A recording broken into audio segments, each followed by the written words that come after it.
ನೀವು ಬೆಂಗಳೂರಿನ ನಿವಾಸಿಗಳ ಹಾಗಾದ್ರೆ ನೀವು ನಿಮ್ಮಪ್ಪನ ಆಸ್ತಿಯಲ್ಲೂ ಸರ್ಕಾರಕ್ಕೆ ಪಾಲ್ ಕೊಡಬೇಕಿದೆ. ವಿಷಯ ಕೇಳಿ ಶಾಕ್ ಆಯ್ತಾ? ಆಗ್ಲೇಬೇಕು. ಆದರೆ ಈ ಶಾಕ್ನ ನಾವು ಕೊಡ್ತಿರೋದಲ್ಲ, ರಾಜ್ಯ ಸರ್ಕಾರ ನೀಡ್ತಿರೋದು. ಹಾಗಾದ್ರೆ ಏನು ಈ ವಿಚಾರ ಅಂತ ನಿಮ್ಮ ತಲೆಯಲ್ಲಿ ಒಂದು ಹುಳ ಓಡ್ತಾ ಇರಬೇಕಲ್ವಾ? ಆ ಎಲ್ಲ ವಿಚಾರಗಳ ಬಗ್ಗೆ ಹೇಳ್ತೀನಿ ಕೇಳಿ.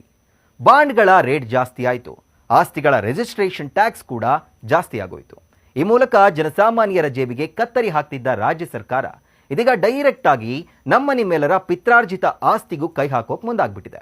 ಅಂದ್ರೆ ಬೆಂಗಳೂರಿನಲ್ಲಿರುವಂತಹ ಯಾವುದೇ ವ್ಯಕ್ತಿ ತನ್ನ ತಂದೆಯ 2000 ಚದರ ಮೀಟರ್ಗಿಂತ ಹೆಚ್ಚಿನ ಆಸ್ತಿಯನ್ನ ತಮ್ಮ ಹೆಸರಿಗೆ ಮಾಡಿಕೊಳ್ಬೇಕಂದ್ರೆ ಅದರಲ್ಲಿ ಸರ್ಕಾರಕ್ಕೆ ಬರೋಬ್ಬರಿ 45% ಪಾಲನ್ನ ನೀಡಬೇಕಿದೆ.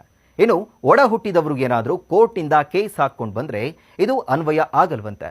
ರಾಜ್ಯ ಸರ್ಕಾರ ಜೂನ್ 4ರಂದು ಇದರ ಕರಡು ಅಧಿಸೂಚನೆ ಹೊರಡಿಸಿದ್ದು 1 ತಿಂಗಳುಗಳ ಕಾಲ ಆಕ್ಷೇಪಣೆ ಸಲ್ಲಿಸೋಕೆ ಟೈಮ್ ಕೊಟ್ಟಿದೆ. ಸದ್ಯ ಬೆಂಗಳೂರಿಗರು ಇದಕ್ಕೆ ವ್ಯಾಪಕ ವಿರೋಧವನ್ನ ವ್ಯಕ್ತಪಡಿಸ್ತಾ ಇದ್ದು ಕರಡು ಅಧಿಸೂಚನೆಯನ್ನ ವಾಪಸ್ ಪಡೆದುಕೊಳ್ಳುವಂತೆ ಮನವಿ ಮಾಡಿಕೊಂಡಿದ್ದಾರೆ.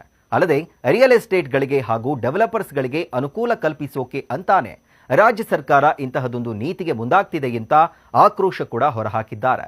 ಇಂತಹದೊಂದು ನೀತಿಯನ್ನ ರಾಜ್ಯ ಸರ್ಕಾರ ಏನಾದರೂ ಜಾರಿಗೊಳಿಸ್ಬಿಟ್ರೆ ಬೆಂಗಳೂರಿಗರು ರಸ್ತೆಗಿಳಿದು ಹೋರಾಟ ಮಾಡೋದಂತೂ ಪಕ್ಕಾ.